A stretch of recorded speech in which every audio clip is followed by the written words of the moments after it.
My name is Jamie Piles. I joined Samaritan in December of 1996. We were homeschooling our kids, and we were already thinking outside the world's box, if you will. And I saw a little tiny classified ad about this new kind of idea I'd never heard of before. My first reaction was, that's the kind of thing that we would do, isn't it? And so I finally called the number, talked to them, and the more I asked them questions, the more I liked their answers.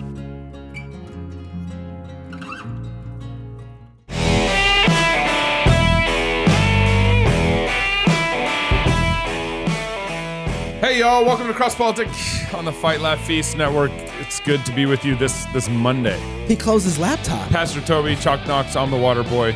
We got a special guest. Wow, that's what it takes. Yeah, special guest. Now you're not going to surf the internet. I'm going to let you You're introduce our boy. guest. Do a plug, introduce a guest, and then I got the first question. I don't like the look on your face. I got the first question. I like the look on your face, Gabe. Yeah. So, first of all, how are you paying for your health care, and how is it working out for you? If it's working perfectly, great. You can keep it, as Obama once said. No. If it's not working out, then listen closely, because I have a solution for you, and it's a biblical solution. Samaritan Ministries is a community of Christians who pay one another's medical bills. I know, because I've used it. That's right. I actually am currently using it. Here's how it works. When a medical need arises, you choose the provider that's right for you. Let's say Toby has a rash. Whoa. And you can basically decide what kind of treatment you want. Even if it's a non-conventional approach, your medical bills are then shared with fellow members, and your need is covered both in prayer and financially. Yeah. It's affordable. You can join anytime. You can even join today. Learn more, though, at the very least, if you're not familiar with Samaritan Ministries, look them up, SamaritanMinistries.org, SamaritanMinistries.org, and /crosspolitic. We'll tell them that we sent you. And that you love us. Yeah. Okay, both. A little of both. A little bit of both. Dr. Larry Schweikart went to Arizona State University, received a BA in political science, an MA from ASU in history, and then a PhD from University of California, Santa Barbara. Since 1985, he's taught at the University of Dayton. Schweikart's best-selling books include 7 Events That Made America, 48 liberal lies about American history. Only 48. and his #1 New York Times bestseller with Mike Allen, A Patriot's History of the United States. Dr. Schweikart, thank you for joining us on Cross Politic. Good. Glad to be here. So I got first question because I know, because Larry's kind of held a special place in our family. Oh. So my dad knew Larry. Okay. And they were actually in a band together back in the was it early 70s, Larry? Oh, no, it'd be like late 60s. Yeah, okay. Late 60s.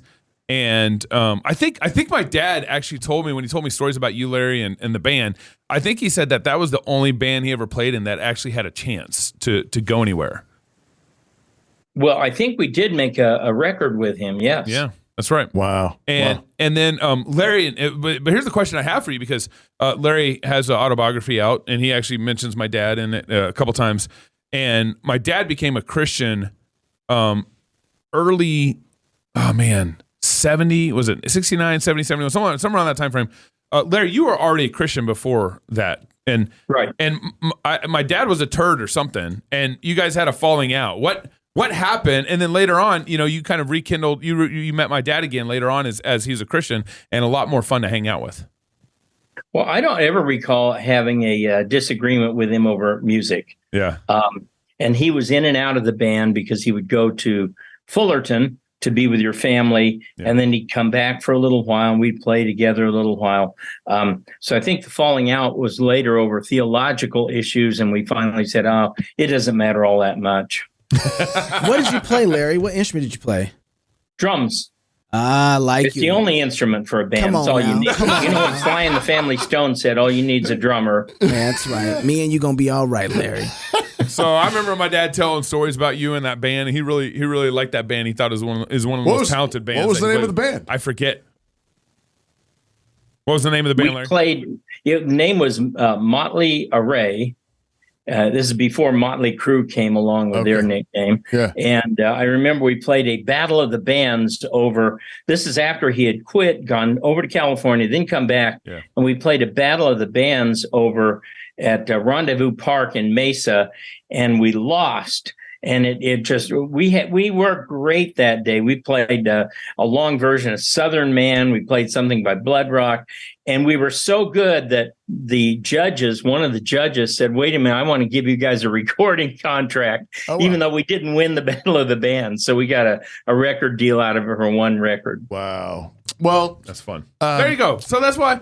So I've known Larry for a long time, and I've never had a good excuse to actually call him up on the phone and just kind of talk old shop. And so I was like, I'm going to get Larry on the show so I can talk to him about my dad. That's it. Wow.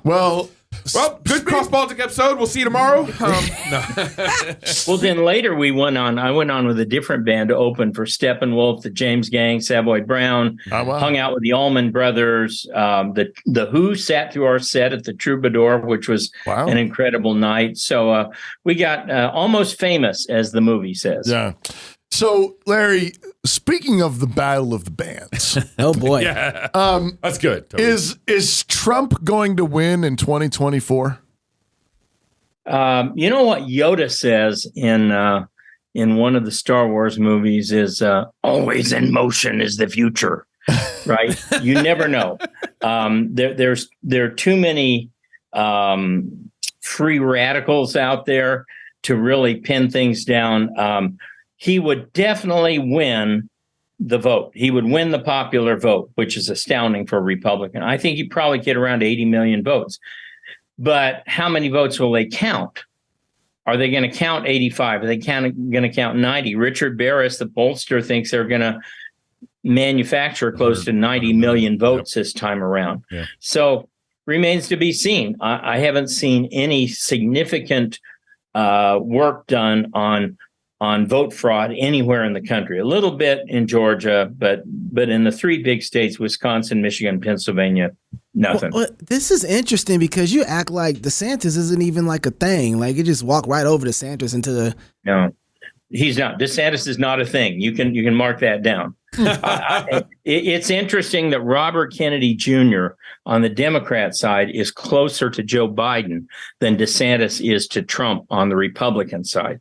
Now, I am a little surprised in the last 3 weeks that Vivek Ramaswamy has not made a bigger charge than he had. At one point, he was up to about 9 percentage points.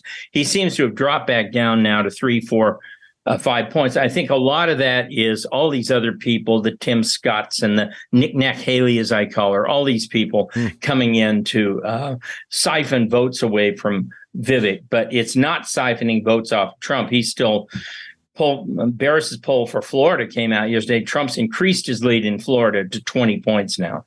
So no, DeSantis is not a thing. Larry, help convince me to vote for Trump. I didn't vote for him the first time. I voted for him the second time. But everything he says makes me not want to vote for him again. I would say everything he does made me want to vote for him 50 times over. He took us out of Trans-Pacific Partnership. That alone, folks, would have killed this country. That one move would have decimated this country. He pulled us out of the Paris Accord. That was the green energy deal all over the place. That would have killed this country. He named 3 home run Supreme Court justices. Mm-hmm. That alone has stymied the enemy for years. He had unemployment at record low levels since really the 1920s. He had black unemployment at record low levels. I could give you 100 different. He had 2/3 of the border wall built with no help whatsoever from Congress. And he did all of this with the whole deep state aligned against him, with everybody coming after him for 2 years under investigation. I think they owe him another term after this term if he wins. I mean, wait a second. Hold on here. So Larry, you're a history sensei. Where are we at in the cycle of history that we're in this moment with, Trump, Biden, Hillary Clinton, FBI. Like, how's your history informing you in this moment? There has never been another moment in American history where the lawlessness at the national level has been so acute and so out there. They don't care anymore. They just totally disregard all forms of law. We've just never seen anything like this. I mean, we thought Clinton was bad 30 years ago, and this guy makes Clinton sort of look like Churchill. I mean, it's just outrageous, the level of lawlessness that's going on at the federal level, and we see it, of course, at many of the state levels, including Arizona. Wow. So I got to go back to the voting for Trump thing, because I think it's easy to look at all the things that he's done that's been helpful, but there's been a lot of stuff that's put us in kind of a different light since COVID. That was not a good time. Whatever things he did that was good for us, he set us up pretty bad during COVID. We got Fauci. Okay, name for me one thing he did during COVID. That was he bad. didn't fire Fauci. Operation Warp Speed. He could not fire Fauci. That is an absolute fallacy that the president has the right to fire a civil servant. Can't do it. Federal law. Next. How did Fauci get into that position? Ronald Reagan. What? So did he hire him? Did Ronald hire him? Ronald Reagan appointed Dr. Fallacy, as I call him, back in 1986. Awesome. So then the president can't remove him from that He position? can appoint but can't remove. No. He's a civil service appointee. Now, here's another great reason to vote for Trump. Just as he was going out, he was setting up a shift to where you could get rid of the civil service type employees with what is called Schedule F, which basically turns them into regular old employees. If you don't do the job, we can fire you. Yeah. And of course, not getting reelected ended that Schedule F. So that's something we desperately need and don't have. What about Operation Warp Speed? Okay. Let me go back. Because we're talking history here. Let's go back to January 2020. Yep.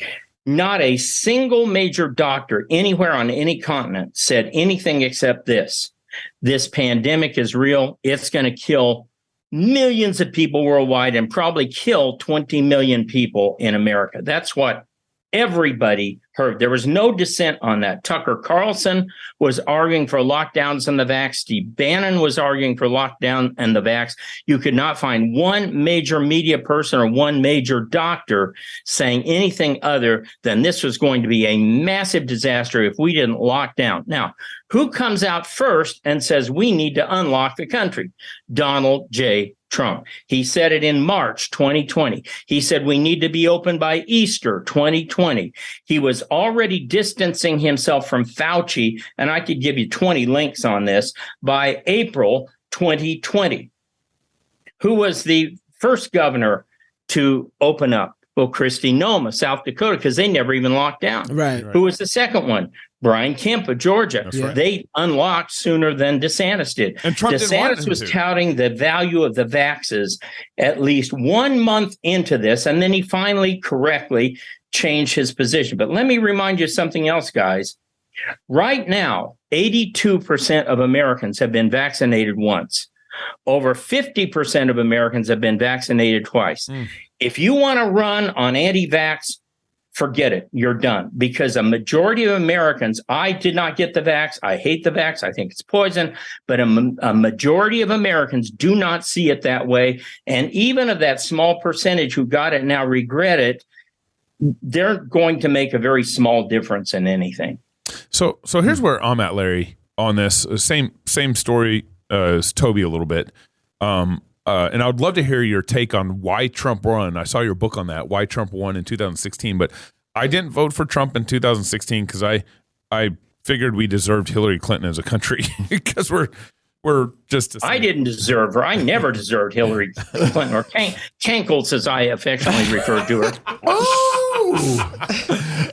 And so, but Trump, to your point, he did a lot of good in his presidency, and I could trust him based off some of the things he did good. I had a real hard time with how he handled Fauci, and I had a real hard time with Operation Warp Speed, but it was between Biden and Trump, and it was an easy vote for me in 2020. Now I'm in this situation where Trump is starting to say things that are really bothering me. Like, he's making fun of or against Ron DeSantis and the 6-week abortion ban on abortion. Like, he's been outspoken about that recently. Politically, yes, politically. He's not talking about morals here. He's saying politically it's a bad move, and politically it is. Barris's polling shows that for good or bad, the vast majority of Americans are at the point where 6 weeks is too early, past 16 weeks is too late. And on either side of that, you're going to alienate large numbers of people either way. Mm-hmm. And I think that's kind of also getting a little bit to the heart of my frustration with the Republican Party, where we want to be a big tent, and especially when we're losing, like we're losing right now. We don't have the Senate, we don't have the executive branch, we barely have the House. And so when Republicans feel like they're losing, they start kind of broadening their message and trying to broaden this tent in a way that I think is unhelpful for the future of the Republican Party. And I agree. And if there's there's some interesting studies out there. There's a book called The Great Revolt by Selena Zito, not counting how Trump won, where we went into a lot of this. And Zito was one of the first reporters in Pennsylvania in 2015-16 to say, hey, you know what? Trump's going to win Pennsylvania.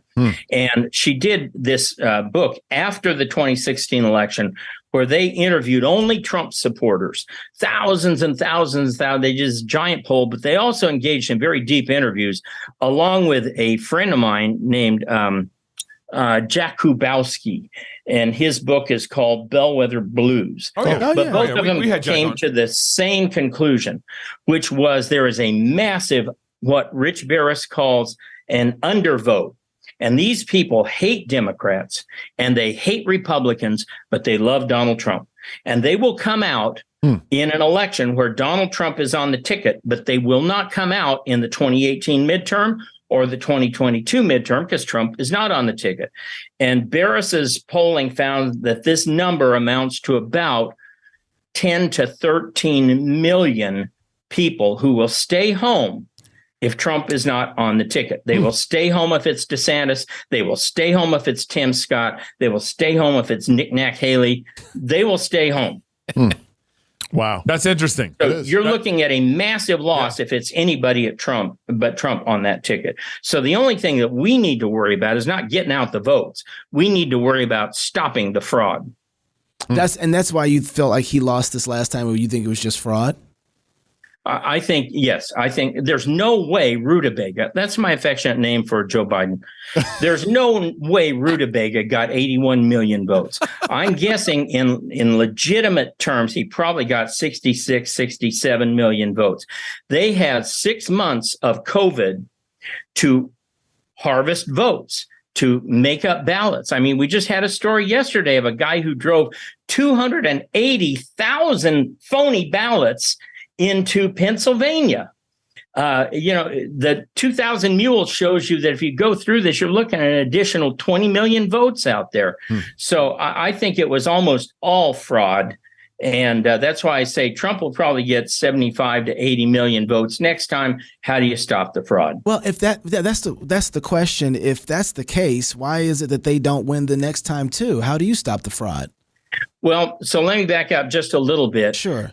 So if the Republican Party nationally has understood this and they want DeSantis to win because he's, quote, Trump without the baggage, and you may have heard this phrase that you want to have Falstaff and have him thin, you want to have Johnny Winter and have him play the accordion. I mean, come on, you get Trump with all of his baggage. But if you want DeSantis thinking he's going to be Trump without the baggage, okay, my question is, what has the Republican Party nationally done to stop the fraud? And the answer is nothing. Wait, so what do we do about that? So it would behoove us all to, as much as possible, start smaller vote gathering, vote harvesting organizations. Rich Barris was on with Sean Parnell of Pennsylvania yesterday, and Parnell knows Pennsylvania politics, and he says the vote harvesting is not coming from the DNC. It's coming from dozens and dozens and dozens of these little vote harvesting PAC operations funded by Soros they're out there at work now. So the first thing we need to do is to start building up our own vote harvesting organizations. The second ray of hope I have is that they aren't going to have 6 months of COVID this time under which to conceal the 2,000 mules and the vote harvesting. It's going to have to all be compacted into less than a month. And we're aware of it. And this time we will have more people watching, to the extent they aren't kicking us out of the vote counting process buildings the way they did in 2020. Wow. So wait, I've heard some of this talk happen, and I can't believe my ears. So you're actually saying we should start harvesting votes just like they are? Sure, it's perfectly legal. Yeah. And Why wouldn't you do it if it's perfectly legal? Explain what it is. Okay. Harvesting means that you make sure you get a ballot out in the hands of every single registered voter who is either a Democrat or who is an independent likely to vote for you. Then you go out and you make sure with a ground campaign. We used to call it poll flushing back in the day. I would go in at 4:00 in the afternoon and they would say, okay, we have all these names here who haven't voted yet. Go get them. And we would send people out to go get them, right? Okay. This is vote flushing on steroids. You go out and you start getting these people out 30, 40 days out and making sure that every single ballot that's out there that even remotely has a chance of being voted for Republican is sent back in. Got it. So But we were just complaining about all this. Ballot harvesting is not filling out ballots for other people. It's trying to get ballots into every likely voter's hands, and then, if necessary, hand carrying, delivering those box of ballots, completed ballots to the polling stations. All the complaints that I remember about this last election was that they were harvesting ballots, and we complained about that so much. And if it was legal to do, why were we complaining about it so much? Because Rona McRombush, as I call her, she is clueless when it comes to strategy. We have a phenomenal guy named Scott Pressler who goes out and registers people right and left all around this country. He should be in charge of the Republican Party. But instead, we get Rona McRombush, and her solution to all this was to have a website where you report vote fraud, and said that's not going to do it. What you need to do is start these little PAC groups all around every state. And I wouldn't even waste time in California or New York. That's right. Although I saw a study yesterday that said New York is turning slightly redder. Nevertheless, I wouldn't waste time in those. I'd hit the big 7 or 8 states: Arizona, Georgia, Wisconsin, Pennsylvania, Michigan, Ohio, Iowa, and Nevada. And I would start hammering them 1 year out and making sure that everybody who can even breathe, if you catch my drift, who is a Republican, sends in their ballot. Wow. Yeah, I'm not sold yet that this is the way. But these all came out of COVID voting rules and regulations. All these states. However, Gabe, yes and no. There's a movie called Gangs of New York that correctly shows how voting took place in New York City in the 1850s. And the Democrats, in this case, would go in. Republicans did it too. Republicans knew how to cheat a lot better in the 1800s than they do today. They're very bad cheaters today. They used to be good at it. But in New York, they would go to all the bars and they would herd all these guys down and say, now you're going to vote for Boss Tweed. And they would make sure they voted for Boss Tweed. As soon as they were done, they would take them out, shave them, put a different coat on them, put them right back in line. Now, they didn't have driver's licenses then, which makes us a little harder today, but. Right. And that was bad, right? That was bad. Okay. I just wanted to make sure. Do you want to win an election? I mean, I think part of the issue here is how bad do Republicans really want to win? And there is a significant theory out there held by a lot of people. The Republicans really don't want to win because then they'd have to govern and then they'd have to make people mad at them because they'd have to make certain choices. Ouch. What they really want to do is lose gracefully, hence the John McCain, Mitt Romney, or Minion Romney, as I call him, the Minion Romney crowd, who is all about losing gracefully. Wow. That's what a lot of Republicans like Haley and Scott and all these people are all about, is losing gracefully. So Larry, this is an honest question. I'd love if my dad were alive today, ask him the same question. It seems to me that the previous generation of Republican leadership has really let us down. Like you know, you think? What's wrong with your people? My tribe? Yeah. What's wrong? What's wrong with your generation? Why did they set us up for this kind of failure in politics? A lot of this came, I think, from the 1995 budget showdown with Newt Gingrich and Bill Clinton. And I think that the failure in that, when they were all attacked by the media for no reason, I mean, it was all lies, but it didn't matter. They were attacked and they were demonized. And a lot of those people never wanted to go through that again. And as a result, they kind of backed down and were more timid and, just didn't want to fight. That's and then interesting. There's a great book. It's over there. I can't hold it up right now. It's called Generations by Gene Twenge, Twenge. Okay.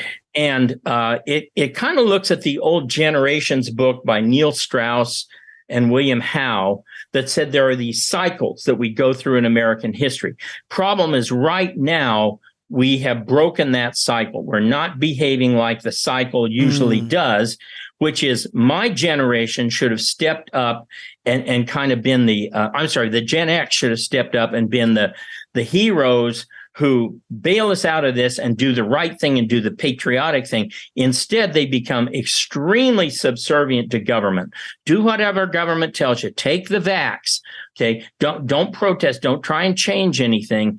And explaining their mentality is something that we don't have time for right now. We'll have to do that another time. So I just have to go ahead and pass. I have one question. Yeah, go ahead. I want to know, do you have a nickname for Gabe? Oh. No, I do not. Oh, okay. I don't usually have nicknames for good people, good guys. Oh, okay. Stop it. I only reserve it for the, like Nancy Pelosi was Botoxic. Oh. Mitch McConnell's Yertle. Yertle. Chris Christie is Jersey Shore. Yeah. Okay. That's hilarious. As in the entire Jersey Shore. No. We got it. I put that. I heard the poetry. I want to say something though, because Gabe asked this earlier. Yeah. Because he was asking, how did Trump win in 2016? And there were a lot of things Trump did in 2016 that obviously he had this base of the undervote of 10 to 12 million people who were going to show up that had never been tapped before. And this surprised everybody. Something else he did that was extremely important were the rallies. And people downplayed these rallies and said, oh, well, so what? He gets 15,000 people to a rally. It wasn't about the number of people he got to a rally, although in some ways it was, because they got the names of all those people and they could get a hold of them and send them out to go and ballot harvest or do whatever. But what was even more important was he made an end run around the media by going to local media that the national media wouldn't cover him in the same way. The same way Reagan could do an end run around the media by going into presidential addresses to the American people. But by Trump's time, you couldn't do that because the national media wouldn't cover him. They simply wouldn't. People kept saying, well, why doesn't he do a town hall and explain this? They won't cover him. And we're seeing Bobby Kennedy have the same problem here, is the media will not cover him. I came up with an idea a couple of days ago. Trump and RFK Jr. need to do a pay-per-view town hall. Okay. A pay-per-view. Wow. That's That's wrestling. Divide the money between the campaigns. Yeah. Oh, that's and interesting. this, I bet you, this would generate 55 million people. Wow. That is Oh, that's interesting. interesting. All right, so all right. before I don't we know why I'm not on Trump's team. I don't know. I was going to ask you, how much is he paying you? Before we go, I want to ask you, the Republican Party right now is making some very interesting choices. They're seeming to pair up with the whole LGBTQ movement. And as you've been around for a while, you've seen kind of the history of the Republican Party. Are they going to survive this? Because, man, this is not looking very healthy ethically for them. Correct. And of course, you're going to have a split there between those. Same thing that happened with immigration. You're going to have a split between those who want to stand up for traditional family, closed borders, America First economy, pro-gun, anti-abortion, wherever it's feasible. We saw what happened in Kansas, and we saw what happened in Montana. When you try to go too far with the abortion laws, you're going to lose big. And if you lose everything big, well, there's not too much left to stand for if you can't get a voice in politics. So I agree that the Republican Party is on the verge of a major split. But I think the MAGA section of that, DeSantis is not going to get one of those 13 million Trump voters.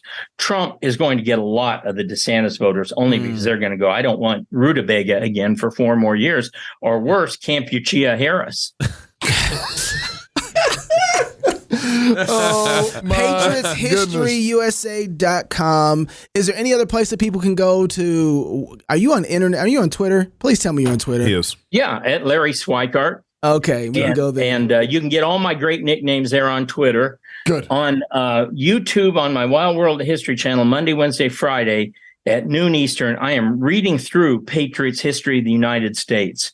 And I make extensive commentary and discussions on. We just got to the Battle of Lexington. And then I have a wildworldofpolitics.com site where I mostly talk politics. And there's all sorts of stuff on there. By the way, guys, I'm trying to turn Patriots history into a John Adams, Sons of Liberty type video series, the Chosen type video. Okay. And we're financing it with Buy Larry a Coffee. So go watch the trailer there at wildworldofhistory.com. If you like it, buy me a coffee or buy me 500 coffees. I promise I won't use it on drumsticks. Wildworldofhistory.com. That's great. That's Larry, great, Larry. thank you for joining us. Appreciate you very much. Thank you, guys. If you're single, get married. If you're married, have you some kids. And if you have kids, go baptize them. Until next time, love God with all your heart, soul, mind, and strength. Love your neighbor as yourself. Go fight, laugh, and feast. This is Cross Politic. Home.